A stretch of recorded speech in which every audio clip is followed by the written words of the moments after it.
என்ன முட்டவா? நான் வேணா பாலை கறக்குறேன், நீ போய் தடவி கொடு. சரி, நமக்கு என்ன, நம்ம சொல்றதை கேட்க மாட்டா. அது ஒரு விட்டா தான் சரியா வரும். சரி சித்ரா, நீ கர, நான் தடவி கொடுக்குறேன். என்னடி செய்யற, கறந்துட்டியா? அட இருக்கா, கறக்குறேன், பாலே வரமாட்டேங்குது. அக்கா உதஞ்சிருச்சுக்கா ஆடு.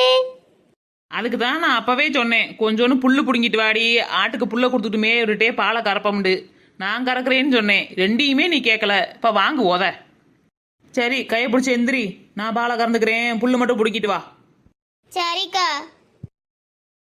சரி, நான் போய் புல்லு பிடிக்கிட்டு வரேன், நீ போய் ஆட்டுக்கிட்ட பாலை கறக்கணும், உத வாங்கிடாத.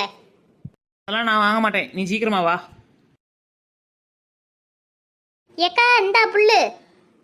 ஏண்டி, புல்லை கொஞ்சம் கூட வாங்கிட்டு இருந்தா என்ன, காசு கொடுத்தா வாங்குற? ஆட்டுக்கு இது 1 ரூபாய்க்கு 10 மாடி. இதை போட்டு எப்படி ரொம்ப நேரத்துக்கு பால் கறக்க முடியும்? உங்கூட